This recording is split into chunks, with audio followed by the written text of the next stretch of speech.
Aloha, and thank you for joining me in strategy video number 6. The strategy that we are working on today, as you can see, is called Dr. You, right? How is it working for you? What you're going to do in this video is you are going to examine your beliefs and how your beliefs are impacting your thoughts and actions. And then you're going to do a cost benefit analysis to continuing to think in this way. Now, a cost benefit analysis is just a pros and cons list. Okay. Now, you're going to think about an actual thought that you have that is, that may not be serving you in the best way. Now, not all thoughts are 100% negative because they cause you sometimes to change a behavior which is positive, right? So it having all of these thoughts is not necessarily negative in and of itself. It's your mind, telling you that, hey, there's something that you need to change, right? That uneasy feeling that you have sometimes when you have these thoughts. And by the way, these thoughts are normal. It's being mindful that you're having them and using that mindfulness to change that thoughts and to take it from something that could be 100% negative into something that can actually be positive and can help you. And so that's what we're going to do. Now, how do you use this strategy? Okay, so before I go through this 3 steps, again, you need to think of a thought that you sort of kind of know that is not helping you, get to your best days and believe in your best life, right? So I want you to just take a moment just to think about a thought that you may have had or you may be having, whether it's about your boss at work or your spouse or your children or your best friend or just a close friend. I want you to think about a thought that just kind of makes you go right? Okay, so now we're going to talk about how to use the strategy. There's 3 basic steps. Okay, so you're going to think of the thought in your mind and you're going to ask yourself, how is it working for you? Just like Dr. Phil made that, that question, right? So how's it working for you, right? He made it popular. And it's funny because I've heard it for forever, and but he was just the one that sort of, like I said, made it popular. And so instead of this strategy being called Dr. Phil, right, it's really Dr. You, because you have to ask yourself, right, how is the strategy working for you? You've got to be able to identify those thoughts that are perhaps not working for you. And you can do it. We all can do it. All right, next step. You're going to ask yourself about the payoff, right, that you're receiving. Like, why are you continuing to choose to believe, to say, to act upon these things, right, that you're saying, believing, or acting upon, that you're thinking, believing, or acting upon, right? Are these words allowing you maybe to continue to be lazy, to not be your best because you're fearing the work that it takes, right? Are these words and thoughts allowing you to escape something? There's usually always a payoff or a reason why you're holding on to these thoughts. And so what you have to do is you have to rethink that, and you have to make the payoff of thinking positive a way bigger payoff than whatever payoff you're receiving at the moment by holding on to these negative thoughts. Okay, so you're going to respond to quote unquote this prompt. Now, when I say this, it really could be any thought that you have. I just have this example here, right? This example is, my significant other doesn't show me enough attention. That's the thought that you and I are going to talk about at this moment.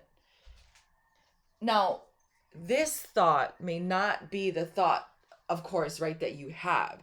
So I want you to, as I'm talking, I still want you to continue to think about a thought that maybe you're having that's not, that you're pretty sure is not serving you. Okay, but for the purpose of the remaining of this video, I'm going to use this thought, right? So this thought is, my significant other doesn't show me enough attention. I am going to create a pros and cons list for this thought. My significant other doesn't show me enough attention, that I know for sure, right, is a thought that could be preventing you from living your best life, preventing you from moving forward, from moving on, and from being, positive and purposeful. And so let's dig into this pros and cons list. All right, so again, my significant other doesn't show me enough attention. Let's do a pros and cons list. The pros list tells me, okay, this thought is good and I can hang on to this thought.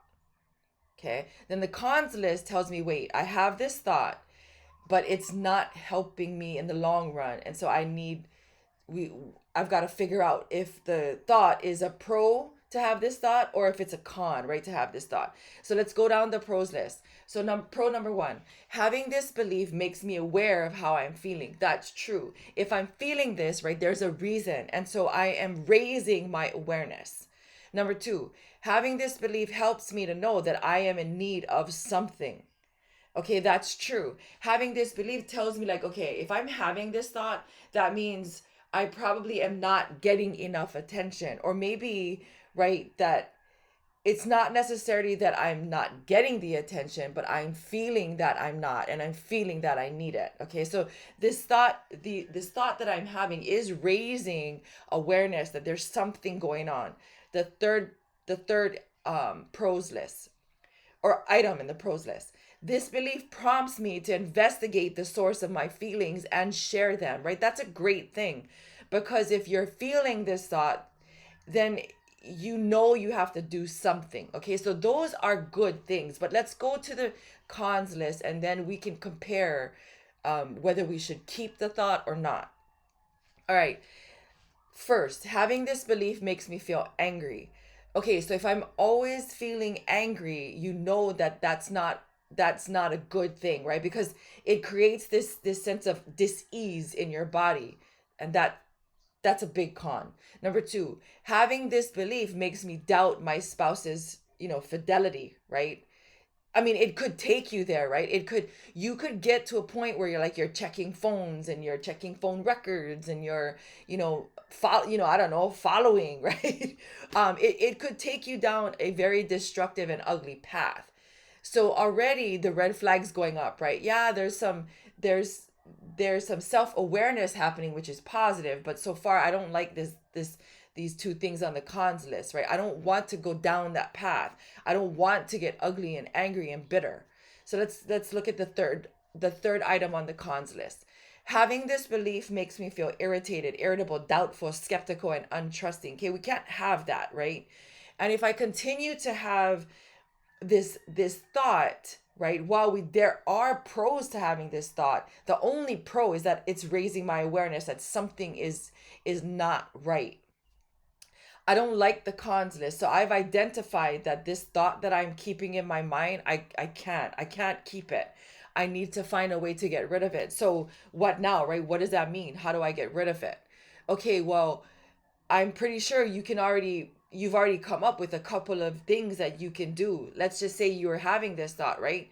One thing you could do is, yeah, you could go and talk to your significant other and share that, hey, you're feeling like you're not getting enough attention. Now, your spouse might be in a position where they can't give you attention, right? It's just the way that it is at the moment. So you can maybe come up with a time where you can spend quality time with that person. You can write down the amount of time that that person has given to you. You can write down the feelings you have, right? The joy that you have when you spent with that person, right? You can do all of these things so that when you're feeling like you're not getting enough attention, you can go back to the actual evidence, right? So what now? right, to this belief? Well, you can, as we said, you can use these strategies to help you fix this belief. You can schedule a time to talk to your spouse. You can schedule more time to actually spend quality time with your spouse. You can memorialize them by writing them down and keeping them in a keepsake. So when you're feeling like that, you can go back to that little, that keepsake, and remind yourself of how much your spouse is wanting to give you. Now let's just say you approach your spouse and you don't get, right, you don't get the help that you want, that you feel like you needed, that maybe your significant other is not showing you enough attention because he or she doesn't want to show you attention. Maybe you find out that you're just not a high priority to your spouse. If that is the case, then yeah, that's not exactly what you wanted to find out, but isn't it better to find out the actual truth than it is to go and live with a thought that is making you feel angry and irritable and doubtful and skeptical and untrusting? And then if you find out that that is the case, then you continue to take steps and you plan out, right, the way that you're going to sort of attack the problem or face the problem or solve the problem. And that's another video. But I believe that if I had this thought and it was making me feel angry and doubtful and irritable and skeptical and untrusting, that I'd want to fix it. And so as we've, talked about in all of these videos, the Project 28 videos and the Challenge Your Thoughts videos, these thoughts are normal and everyone gets them. It's how you respond to them, how you deal with them and you resolve them, um, that, is the difference between someone who's living like this, angry and skeptical and trusting as just a way of living, and someone who's only having these thoughts temporarily. And so it's you who are going to choose how you live. Now, this, like, as you can tell, right, like, evaluating your cognitive distortions isn't easy. It takes work. But if you want to get to your best self, then you need to, first of all, believe in your best self, and then you've got to, like I said, attack, solve, resolve these thoughts and feelings that are inside, that are coming out, so that you can address them. Now, I hope this video helps you.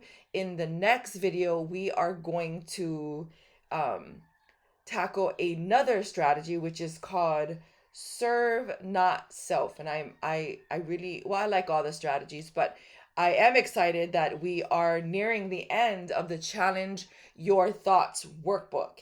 And I really, really hope that these videos and the workbook has helped you. Thank you so much for joining me, and have a great day, and aloha.